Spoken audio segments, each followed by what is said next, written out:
दोस्तों, कैसे हैं आप लोग। एक बार वापस से आपका स्वागत है मेरे चैनल में।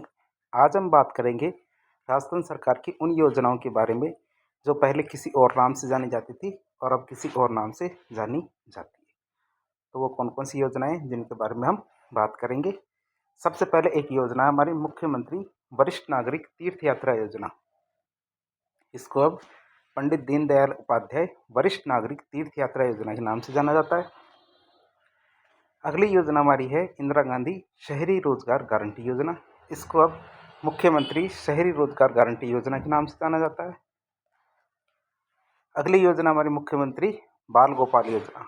इसे पन्नाधाय बाल गोपाल योजना। चिरंजीवी स्वास्थ्य बीमा योजना को मुख्यमंत्री आयुष्मान स्वास्थ्य बीमा योजना। Rajiv Gandhi scholarship for academic excellence योजना। इसको Swami Vivekananda scholarship for academic excellence के नाम से। Indira Gandhi gas cylinder subsidy योजना। इसको मुख्यमंत्री गैस सिलेंडर सब्सिडी योजना। इंदिरा रसोई योजना को मुख्य अन्नपूर्णा रसोई योजना। अगली योजना हमारी इंदिरा गांधी शक्ति प्रशिक्षण एवं कौशल संवर्धन योजना और इंदिरा शक्ति महिला शक्ति उद्यम प्रोत्साहन योजना। इसको मुख्यमंत्री नारी शक्ति प्रशिक्षण एवं कौशल संवर्धन योजना के नाम से। और लास्ट हमारी है इंदिरा महिला शक्ति उड़ान योजना को कालीबाई भील महिला संबल योजना के नाम से बदल दिया गया है। तो इस बार हम देखेंगे ये 10 योजनाएं हैं। 10 योजनाओं में कौन कौन सी योजनाओं को नाम बदल के क्या क्या नाम रखा गया है। थोड़ी थोड़ी इनके बारे में थोड़ी डिटेल भी देख लेते हैं। एक योजना हमारी पंडित दीनदयाल उपाध्याय वरिष्ठ नागरिक तीर्थ यात्रा योजना। इसका पहले नाम था वरिष्ठ नागरिक तीर्थ यात्रा योजना। इसका 24 नवंबर 2024 को इसका नाम बदल दिया गया। शुरू ये योजना हमारे 2013 से हुई थी। 60 साल से अधिक आयु के व्यक्ति इसके अंदर पात्र होंगे। ये किस विभाग के द्वारा चलाई जा रही है? ये हमारे देव स्थान विभाग के द्वारा चलाई जा रही है।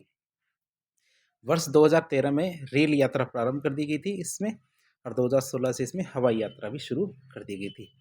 अर्थात जो हमारे देव तीर्थ यात्रा के लिए 2013 से तो रेलों के द्वारा और 2016 से हवाई जहाज के द्वारा यात्रा शुरू कर दी गई। अब इसके अंतर्गत क्या हर साल हम 40,000 यात्रियों को यात्रा करवाएंगे, जिसमें 36,000 तो रेल से और 4,000 हवाई जहाज से। मुख्यमंत्री जो हमारे भजन लाल शर्मा जी हैं, इनके द्वारा इस योजना के तहत अयोध्या में श्री राम मंदिर के दर्शन के लिए 31 मार्च 2024 तक 3,000 यात्रियों को यात्रा करवाए जाने की घोषणा की है। अब आगे बात करें अगली योजना मुख्यमंत्री शहरी रोजगार गारंटी योजना। कौन सी? मुख्यमंत्री शहरी रोजगार गारंटी योजना। इसका पुराना नाम था इंदिरा गांधी शहरी रोजगार गारंटी योजना, जिसकी शुरुआत 9 सितंबर 2022 को खानिया की बावड़ी तो जयपुर से किया गया था। 24 नवंबर 2024 को इस योजना का नाम बदल दिया गया। अब इस योजना की बात करें तो यह राज्य के शहरी क्षेत्रों के जो नगरीय निकाय हैं, उनकी सीमा में निवास करने वाले परिवारों, विशेष रूप से आर्थिक रूप से जो कमज़ोर, असहाय और बेरोजगार परिवार है, उनको आर्थिक संबल प्रदान करने के लिए योजना शुरू की गई थी। अब इस योजना के पात्र कौन होंगे? 18 साल से 60 साल की आयु के जितने भी सदस्य हैं वो इस योजना के पात्र होंगे। प्रावधान की बात करें, इस योजना में प्रदेश के 213 शहरी निकायों में निवास करने वाले जरूरतमंद बेरोजगार परिवारों को 100 दिन का रोजगार उपलब्ध कराया जाएगा। इसके लिए 800 करोड़ की राशि का प्रावधान किया गया है। और ये बात करें देश में सबसे बड़ी शहरी रोजगार गारंटी योजना है। रोजगार क्या है? नगर निकाय की सीमा के किसी भी वार्ड में उपलब्ध कराया जा सकता है। कार्य के भुगतान किसके आधार पर किया जाएगा? जन आधार से लिंक जो बैंक अकाउंट होगा उसमें हर 15 दिन में किया जाएगा। जो भुगतान है हर 15 दिन में किया जाएगा, जिससे हमारा जन आधार से लिंक बैंक अकाउंट है। फिर बात करें पारिश्रमिक की, तो पारिश्रमिक भुगतान और निर्माण सामग्री की लागत, इनका अनुपात कितना होगा? 70:30। अर्थात जितना भी पैसा सरकार के द्वारा दिया जाएगा उसमें पारिश्रमिक भुगतान 70% और निर्माण सामग्री की लागत 30% होगी। मजदूरी की बात करें तो मजदूरी कितनी कितनी देर होगी? जो हमारे अकुशल श्रमिक है इनको 259 रुपये, उच्च कुशल को 333 रुपये, कुशल को 283 रुपये, अर्ध कुशल को 271 रुपये एक दिन का दिया जाएगा। फिर अगली योजना आती है हमारी मुख्यमंत्री पन्नाधाय बाल गोपाल योजना। कौन सी? मुख्यमंत्री पन्नाधाय बाल गोपाल योजना। इसका नाम 4 सितंबर 2024 को बदल दिया गया। कक्षा 1 से 8 तक के जितने भी सरकारी विद्यालय के अंदर अध्ययनरत विद्यार्थी है उनको क्या है दूध उपलब्ध कराया जाएगा इसमें। इसका पुराना नाम था अन्नपूर्णा दूध योजना, जो 29 नवंबर 2022 से शुरू की गई थी। अब बात करें इसमें दूध पाउडर की आपूर्ति कौन करेगा, हमारे आरसीडीएफ मतलब राजस्थान सहकारी डेयरी संघ, ये क्या करे मिल्क पाउडर की आपूर्ति करेगा। जब इसको शुरू किया गया था तब सप्ताह में 2 दिन मंगलवार और शुक्रवार को दूध उपलब्ध कराया जाता था, जिसे वर्तमान में बढ़ा के 6 दिन के लिए कर दिया गया है, अर्थात प्रत्येक दिन रविवार को छोड़कर ये दूध उपलब्ध कराया जाएगा। फिर बात करें कक्षा 1 से 5 तक के लिए मिल्क पाउडर की मात्रा 15 ग्राम होगी। तैयार दूध कितना होगा इससे 150 मिलीलीटर। चीनी की मात्रा कितनी होगी 8.4 ग्राम। कक्षा 6 से 8 के लिए हमारे 20 ग्राम मिल्क पाउडर होगा। ये 200 ml दूध बनेगा इससे, अब जिसमें 10.2 ग्राम चीनी डाली जाएगी। तो इस तरह हम देख सकते हैं इसकी बारे में। फिर बात करें दूध कब दिया जाएगा। प्रार्थना सभा जब हो जाएगी तो उसके तुरंत बाद दूध पिलाया जाएगा। छात्र छात्राओं को दूध पिलाने का उत्तरदायित्व किसका होगा, विद्यालय प्रबंधन समिति का होगा। जो हमारे नवीन विद्यालय अर्थात नए नए विद्यालय बने हैं उनमें बर्तन खरीदने के लिए अधिकतम 15,000 रुपये आवंटित किए जाएंगे। कितने 15,000 रुपये आवंटित किए जाएंगे बर्तन खरीदने के लिए। गिलास क्रय करने के लिए हर विद्यार्थी को 40 रुपये की अतिरिक्त राशि दी जाएगी। एक बच्चे के हिसाब से 40 रुपये दिए जाएंगे गिलास खरीदने के लिए। दूध गर्म करने के लिए हर महीने 1,500 रुपये सिलेंडर की राशि दी जाएगी। कितने 1,500 रुपये सिलेंडर के लिए राशि दी जाएगी। दूध गर्म करने और विद्यार्थियों को उपलब्ध कराने बर्तनों की साफ सफाई के लिए 500 रुपये हर महीने के भुगतान किए जाएंगे। साफ सफाई के लिए बर्तनों की, दूध गर्म करने के लिए और विद्यार्थियों को दूध उपलब्ध कराने के लिए। चीनी के लिए अधिकतम 45 रुपये हर किलो के हिसाब से भुगतान किया जाएगा। 2023-24 के दौरान मुख्यमंत्री बाल गोपाल योजना के तहत 700 करोड़ रुपए का व्यय किया गया है। अगली योजना में आती है मुख्यमंत्री आयुष्मान स्वास्थ्य बीमा योजना। पुराना नाम क्या था, मुख्यमंत्री चिरंजीवी स्वास्थ्य बीमा योजना। प्रारंभ की बात करते 1 मई 2021 से इसको शुरू किया गया था। 19 फरवरी 2024 का नाम परिवर्तित किया गया।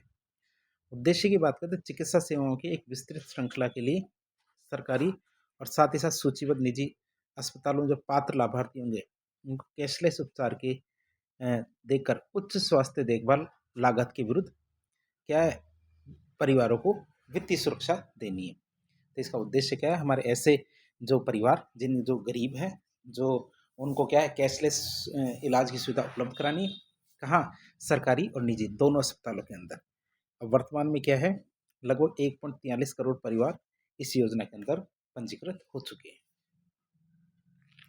अब पात्र कौन होंगे इसके, पात्र होंगे में राष्ट्रीय खाद्य सुरक्षा में जितने भी परिवार शामिल है वो, सामाजिक आर्थिक जाति जनगणना जातिगत आधारित जो जनगणना उसमें चिन्हित परिवार, छोटे और सीमांत परिवार, जितने में मैं कॉन्ट्रैक्ट पे काम करते हैं संविदा कर्मी वो, कोविड-19 अनुग्रह योजना के लाभार्थी ये इसके अंदर शामिल होंगे। शेष आबादी क्या है, इनके अलावा हर परिवार की 850 रुपये की राशि का भुगतान करके योजना में शामिल हो सकती है। बाकी की सारी पेमेंट हमारे राज्य सरकार के द्वारा भुगती जाएगी। अब इस योजना की क्या क्या विशेषताएं हैं, तो योजना की विशेषताएं देखें तो इस योजना का नया चरण 30 जनवरी 2023 से शुरू हो गया था। योजना में कुल 1806 पैकेज शामिल किए गए जिसके अंतर्गत इलाज दिया जाएगा। इस योजना के तहत प्रति परिवार प्रत्येक वर्ष 25 लाख रुपए तक का कैशलेस इलाज किया जा रहा है। योजना के अंतर्गत अंग प्रत्यारोपण कॉन्क्लियर इम्प्लांट के लिए भी विशेष पैकेज शामिल है। अस्थि मज्जा प्रत्यारोपण, किडनी प्रत्यारोपण, लीवर प्रत्यारोपण, हृदय प्रत्यारोपण, फेफड़े का प्रत्यारोपण ये सारे इसके अंदर शामिल है। भारत के अन्य राज्यों में भी प्रतिपूर्ति के आधार पर अंग प्रत्यारोपण ये सुविधा यदि कोई राजस्थान का निवासी कराता है तो ये सुविधा भी इस योजना में उपलब्ध रहेगी। बजट घोषणा 2024-25 के अनुसार कैंसर उपचार के 73 डे केयर पैकेज भी इसके अंदर शामिल किए गए। विकसित भारत संकल्प यात्रा के तहत 16 दिसंबर 2023 से 26 जनवरी 2024 तक राजस्थान में 79.86 लाख पात्र व्यक्तियों की KYC कर दी गई है, जो पूरे देश में सबसे ज़्यादा है। तो इस तरह हमने एक योजना देख ली है। अगली योजना आती है Swami Vivekananda academic excellence scholarship. कौन सी, Swami Vivekananda academic excellence scholarship. पुराना नाम था Rajiv Gandhi academic excellence scholarship.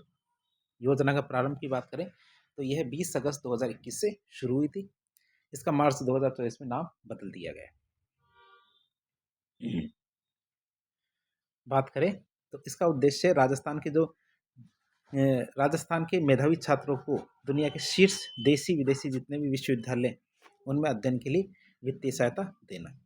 अब जो भी हमारे जो छात्र होंगे, यहाँ के जो मेधावी छात्र इंटेलिजेंट बच्चे हैं, वो क्या यदि स्नातक का कोर्स करते हैं, पीजी मतलब स्नातकोत्तर पीएचडी करते हैं, या कोई पोस्ट डॉक्टरल छात्र है, वो यहाँ नहीं करना चाहता, हमारे देश में नहीं करना चाहता, या फिर विदेश में करना चाहता है, या फिर हमारे देश के जो बड़ी बड़ी यूनिवर्सिटियाँ हैं उनके अंदर, चाहे निजी हो या सरकारी हो, उनके अंदर यदि कार्य पढ़ना चाहता है तो उसके लिए यह योजना है। अब योजना के क्या प्रावधान होंगे, तो योजना के अंदर 500 सीटें बुक की गई है, जिसमें यदि कोई विदेशी संस्थान में पढ़ना चाहता है तो उसके लिए 300 सीट, और देश के टॉप 50 शैक्षणिक संस्थानों में पढ़ना चाहता है तो उसके लिए 200 सीटों का आरक्षण किया गया है, अतः सरकार के द्वारा उसका भुगतान किया जाएगा। यदि कोई पढ़ना चाहता है 1 अप्रैल 2024 से 15 जनवरी 2025 के मध्य आवेदन कर सकता है। अब इसके लिए कुछ शर्तें तय की गई। यदि जो आवेदन करता है उसके पारिवारिक आय 8 लाख से कम है तो उसे उस इंस्टीट्यूट के जो ट्यूशन फीस है जिसका अधिकतम 50 लाख, वहाँ पे रहने का खर्चा 12 लाख, कोर्स प्रारंभ करने के लिए 3 लाख रुपए। यदि किसी भी परिवार की आय 8 लाख से 25 लाख के बीच में तो ट्यूशन फीस का 50 लाख, रहने का खर्चे का 6 लाख, और कोर्स प्रारंभ करने के लिए उसे कुछ भी नहीं मिलेगा। और जिसकी 25 लाख से ज़्यादा है, अधिकतम 50 लाख, रहने का कोई खर्चा नहीं मिलेगा, साथ ही साथ कोर्स प्रारंभ करने के लिए कोई भी राशि नहीं मिलेगी। तो ये इसकी पात्रता की शर्तें हैं। और जितनी भी सीटें होंगी उसमें 30% सीटें क्या बच्ची के लिए आरक्षित की गई, अर्थात बच्चियों को ही भेजा जाएगा। अगली योजना आती है मुख्यमंत्री गैस सिलेंडर सब्सिडी योजना। योजना का नाम क्या है? मुख्यमंत्री गैस सिलेंडर सब्सिडी योजना। इसका पुराना नाम Indira Gandhi gas cylinder subsidy योजना था। प्रारंभ की बात करें 1 जनवरी 2024 से इसे शुरू किया गया था। गरीब परिवार की जो महिलाएं हैं उनको 450 रुपये में 450 में एलपीजी गैस सिलेंडर प्रदान करना इसका उद्देश्य है। कितना? 450 रुपये में एलपीजी सिलेंडर प्रदान करना इसका उद्देश्य है। अब इसमें किसको शामिल किया गया है? इसमें बीपीएल और पीएम उज्ज्वला योजना में शामिल जो भी वर्ग है उनको शामिल किया गया है। सितंबर 2024 से जो नेशनल फूड सिक्योरिटी एक्ट के जो लाभार्थी है उनको भी शामिल कर लिया गया है। लाभ की बात करें, वर्ष में 12 सिलेंडर मिलेंगे, किसी भी माह में एक से ज़्यादा नहीं मिलेगा। 450 रुपये में सिलेंडर मिलेगा। Indira Gandhi gas cylinder subsidy योजना के अंतर्गत 2023-24 में माह दिसंबर 2023 तक 1,60,14,361 लाभार्थियों को लाभान्वित किया जा चुका है। इतने सिलेंडर दिए जा चुके हैं। हमारी अगली योजना आती है कौन सी? श्री अन्नपूर्णा रसोई योजना। योजना का नाम क्या है? श्री अन्नपूर्णा रसोई योजना। तो इसका पुराना नाम क्या है? इंदिरा रसोई योजना। शुरू की बात करते 20 अगस्त 2020 से इसको शुरू किया गया था। 6 जनवरी 2024 को नाम बदल दिया गया। अब ये चलाता कौन है? स्वायत्त शासन विभाग और पंचायती राज विभाग दोनों मिलकर इस योजना को चलाते हैं। अनुदान की बात करते इसमें 17 रुपये पहले अनुदान दिया जाता था, अब कितना? 22 रुपये अनुदान दिया जाता है। इस योजना के तहत क्या होता है? इस योजना में क्या है? 8 रुपये में लाभार्थी को भरपेट गुणवत्तापूर्ण भोजन उपलब्ध कराया जाएगा। अब नगरों में बात करें, नगरीय क्षेत्रों में रसोइयों का संचालन स्वायत्त शासन विभाग के अधीन नगरीय निकायों के द्वारा, और ग्रामीण क्षेत्रों में रसोइयों का संचालन पंचायती राज विभाग के अधीन संबंधित जो ग्राम पंचायत है उसके द्वारा संचालन किया जा रहा है। वर्तमान में नगरीय क्षेत्रों में 1000 और ग्रामीण क्षेत्रों में 942 श्री अन्नपूर्णा रसोइयों का संचालन किया जा रहा है। और यदि किसी को पता करना है या फिर सूचना देनी है या शिकायत करनी है तो 181 इसमें हेल्पलाइन नंबर दिया गया है। अब इसमें क्या दिया जाएगा? पहले क्या होता था कि इसमें 450 ग्राम का भोजन दिया जाता था, अब इसमें 600 ग्राम भोजन दिया जाता है, जिसमें 300 ग्राम चपाती, 100 ग्राम दाल, 100 ग्राम सब्जी, 100 ग्राम चावल, खिचड़ी और अचार ये दिए जाते हैं। टोटल 600 ग्राम भोजन दिया जाता है। एक योजना आती है हमारे मुख्यमंत्री नारी शक्ति प्रशिक्षण और कौशल संवर्धन योजना। पहले इसको इंदिरा महिला शक्ति प्रशिक्षण कौशल संवर्धन योजना कहते थे। ये हमारा 18 दिसंबर 2019 को लागू की गई थी। इस योजना का उद्देश्य क्या था? महिलाओं को आर्थिक रूप से मजबूत बनाना और स्वरोजगार को बढ़ावा देना। इस योजना के तहत के महिलाओं और स्वयं सहायता समूह को ऋण और वित्तीय सहायता दी जाती है। इस योजना में क्या करते हैं? महिला और जो हमारे स्वयं सहायता समूह हैं उनको ऋण भी दिया जाता है, साथ ही साथ वित्तीय सहायता भी दी जाती है। अब इस योजना के तहत क्या व्यक्तिगत जो महिला उद्यमी है और स्वयं सहायता समूह इनको 50 लाख रुपए तक का, और जो हमारे क्लस्टर या फेडरेशन होगा उसको 1 करोड़ रुपए तक का ऋण की सुविधा उपलब्ध कराई जाएगी। जो हमारे फेडरेशन होंगे या क्लस्टर होंगे इनको तो 1 करोड़ तक का, या फिर कोई महिला उद्यमी है या फिर SHG तथा स्वयं सहायता समूह है उसको 50 लाख रुपए तक का ऋण की सुविधा दी जाएगी। तो ऋण की राशि का 25% अनुदान दे दिया जाएगा, जबकि वंचित वर्ग को तो 30% का अनुदान दिया जाएगा।